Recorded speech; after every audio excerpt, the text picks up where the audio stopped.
Hello বন্ধুরা, তো আজ আমি আবার চলে এসেছি। দেখুন, তো সবাই কেমন আছেন আগে বলি। কেমন আছেন আপনারা? নিশ্চয়ই ভালো আছেন, সুস্থ আছেন। তো আজ আমি বানাবো নিরামিষি আলুর দম। তার জন্য দেখুন আমি আলুটা কেটে নিয়েছি এভাবে। আলুটা আমি চোকলা ছাড়াইনি, সিদ্ধ করার পর তারপরে চোকলাটা ছাড়াবো। তো আমি চোকলাটা ছাড়াইনি, এর জন্যই আজকে নিরামিষি আলুর দম বানাচ্ছি। তো দেখতে থাকুন কেমনভাবে বানাই। আর যারা আমার পাশে আছেন এভাবেই থাকবেন, খুব ভালো লাগছে তাদের জন্যই বলছি যে খুবই ভালো লাগছে তারা আমার পাশে আছেন দেখে। আর যারা নতুন আমার চ্যানেলে আসছেন দেখতে ভিডিও, যদি ভালো লেগে থাকে অবশ্যই আমার চ্যানেলটা সাবস্ক্রাইব করে পাশে থাকবেন, তাহলে আমাদেরও ভালো লাগবে। আর আমাদের মতন ছোটো ছোটো ইউজারদের তো প্রয়োজন আপনাদের সাহায্য বলুন, ভালোবাসা বলুন। আপনাদের ভালোবাসার জন্যই আমরা কিছু হলে এগিয়ে যাব। তো এভাবেই পাশে থাকার চেষ্টা করুন আমাদের, তাহলে আমাদেরও ভালো লাগবে। এমনি সিদ্ধ করলে আলুর ভিতর নুন ঢুকতে চায় না, তো আমি এটা হালকা একটুখানি সিদ্ধ করে নেবো প্রেসারে। তাহলে তো আমি এটা সিদ্ধ বসিয়ে দিয়েছি। এটা যতক্ষণ সিদ্ধ হচ্ছে ততক্ষণ আমি ওদিকে মশলাটা করে নিচ্ছি। দেখো, মশলা কিন্তু সেরকম কিছুই দেবো না, নিরামিষি আলুর দমে কিন্তু সেরকম একটা মশলা লাগে না যদিও বা। তো আমি এইটুকুই আদা নিয়েছি, আদাটা আমি গ্রেট করেই দেব। আর কাঁচা লঙ্কা দিয়েছি, ওটা আমি গোটাই দিয়ে দেবো, কেন লঙ্কার গুঁড়োর একটা ঝাল থাকবে। আর আমাদের একটু ঝালটা আমরা কমই খাই, তোমরা যতটা পরিমাণে ঝাল খাবে ততটা পরিমাণে ঝালটা দেবে। আর ধনেপাতা দেবো, ধনেপাতা দিলে তো নিরামিষ আলুর দমের সেন্টটাই আলাদা হয়ে যায়। আর একটা টমেটো নিয়েছি, এটাকে আমি ভালো করে গ্রেট করে নেবো। গ্রেট করে নিলে গ্রেভিটা খুব সুন্দর হয়, ঘষে দিলে টমেটোটা এর গ্রেভিটা খুবই সুন্দর হয়। তো আর দেবো একটু ঘি। নিরামিষি আলুর দমে তো ঘি না হলে ভালোই লাগবে না। তো নিরামিষে এই জন্যই করছি, আজকে হচ্ছে আমাদের একাদশী। তাই একাদশী করতে গেলে তো নিরামিষ খেতে হয়। তো যার জন্য আমরা আজকে এই আলুর দমটা নিরামিষ করছি। তো তার জন্য তোমাদের সাথেও শেয়ার করছি কিভাবে আমি নিরামিষ আলুর দমটা রান্না করি। তো চলো দেখতে থাকো কিভাবে রান্না করছি। তো দেখুন আমি গ্রেট করে নিয়েছি টমেটোটাও, আর আদাটাও আমি গ্রেট করে নিয়েছি এভাবে। আলুটা আমার সিদ্ধ হয়ে গেছে, আমি দুটো সিটি দিয়ে বন্ধ করে দিয়েছি। এবার আমি আলুগুলোকে ছাড়িয়ে নেব। তো আলুগুলোকে আমি ছাড়িয়ে পরিষ্কার করে নিয়েছি। দেখুন আলুগুলো ছাড়ানো হয়ে গেছে। কড়াই বসিয়ে দিয়েছি, তেল দিয়ে দিচ্ছি।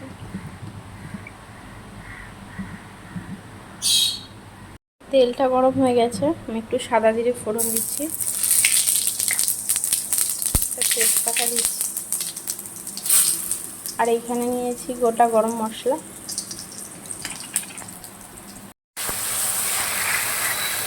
একটু ভালো করে 2-3 মিনিট কষাতে হবে।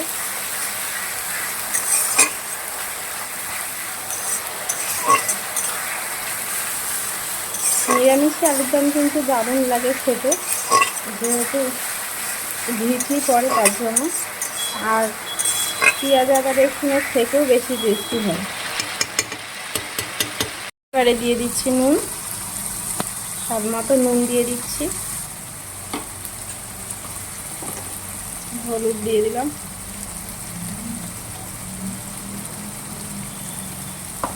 একটু ধনে গুঁড়ো দিলাম 1 চামচ,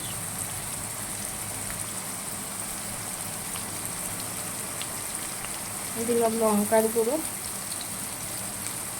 ঝালটা আপনাদের মতন যে যেরকম খান আর কি সেরকমভাবেই দেবেন।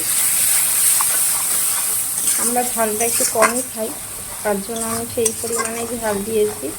আর লঙ্কাগুলো গোটাই দিয়েছি, কাঁচা লঙ্কাগুলো চিড়ে দিইনি। আমি এবার মশলাটাকে একটু ভালো করে কষিয়ে নেব। এখানে আমি একটু অ্যাড করছি টমেটো সস। টমেটো সস দিয়ে একটুখানি কষিয়ে নেব। টমেটো সস দিয়ে রঙটা এত সুন্দর আসে আর গ্রেভিটা এত ভালো লাগে খেতে। টমেটো সস আমি একটুখানি দিয়েছি এর সাথে। টমেটো দিয়েছি তবুও টমেটো সস দিলাম। কেন দিলাম? টমেটো সসটা দিলে গ্রেভিটাও খুব সুন্দর হয় আর কালারটাও খুব সুন্দর আসে। এবার একটু দিয়ে দিচ্ছি ঘি। হ্যাঁ, আমি কষানোর সময় একটু ঘি দিই, আবার দেব, পরে আবার দেব। এটা এখন আলুটা দিয়ে ভালো করে কষাবো, তার জন্য দিলাম। দেখো এখন এই গ্রেভিটা কত সুন্দর হয়ে গেছে।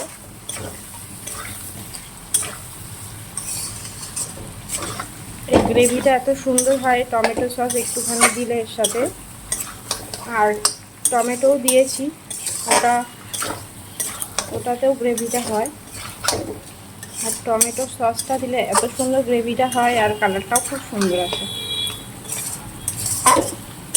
এটাও আমি কষাবো এখন 2-3 মিনিট। তার সাথে পুরো একদম তেল ছেড়ে গেছে, সাইড থেকে তেল ছেড়ে দিয়েছে। এবার আমি জলটা অ্যাড করব। এখনই দেখো রঙটা কত সুন্দর এসছে।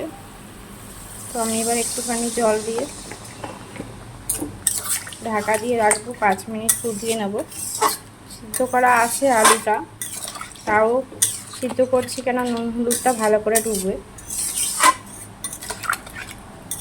তোমরা হয়তো অন্যভাবে বানিয়েছো, তো এইভাবেও একদিন বানিয়ে খেয়ে দেখো, অবশ্যই ভালো লাগবে। তো দেখো কীরকম হয়েছে দেখাচ্ছি।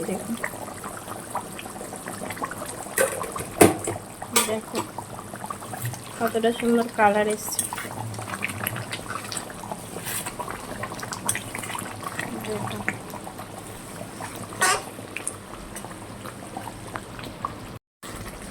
আলুগুলোও সিদ্ধ হয়ে গেছে। আর আমি এরকম মাখা মাখাই রাখবো, আর একটু টানাবো, টানিয়ে ধনে পাতা দেবো এবারে। তো আমার ভিডিও কার কার ভালো লাগে অবশ্যই কমেন্ট করে বলবেন। আর আরও একটা কথা বলার হচ্ছে, যারা যারা নতুন চ্যানেলে আসছেন, ভিডিও দেখে ভালো লাগছে, লাইক করছেন না, সাবস্ক্রাইব করছেন না, চলে যাচ্ছেন। আর যারা যারা সাবস্ক্রাইবার করছেন কিন্তু তারা আবার কিছুক্ষণ মধ্যে আবার সাবস্ক্রাইবটা তুলে নিচ্ছেন। তো এইটা বলার উদ্দেশ্য একটাই, তা সাবস্ক্রাইব করার কি দরকারটাই বা যে তুলেই নেবে যদি, তাহলে তা করার কোনো দরকারই নেই। আর যদি মনে করো যে হিংসা করে যে এরকম করে সাবস্ক্রাইব করলে ও এগিয়ে যাবে, অনেকটা চ্যানেল বেড়ে যাবে, তো এরকম উদ্দেশ্য একটাই বলার যে তোমার একটা চ্যানেলের আমাকে সাপোর্ট করলেই তো আমি এগোতে পারবো না। কারণ আমাদের সবাইকে যদি সাপোর্ট করি তাহলেই কিন্তু আমরা এগোতে পারবো। আর তুমিও যেমন আমাকে এগোতে সাহায্য করবে, সাপোর্ট করবে, তেমন আমিও কিন্তু তোমাকে এগোতে সাপোর্ট করব, সাহায্য করব। তো এভাবেই যদি নিজেদের মধ্যে নিজেরা হিংসা ভুলে গিয়ে নিজেরাই নিজেকে এগোতে সাহায্য করি, তাহলে কিন্তু সবাই কম বেশি এগোতে পারবে, তাই না? তাই সবাইকেই বলছি, হিংসা করো না, কেউ কাউকে হিংসা করো না, কম বেশি সবাই সবাইকে সাপোর্ট করো, দেখবে সবাই আমরা এগোতে পারবো।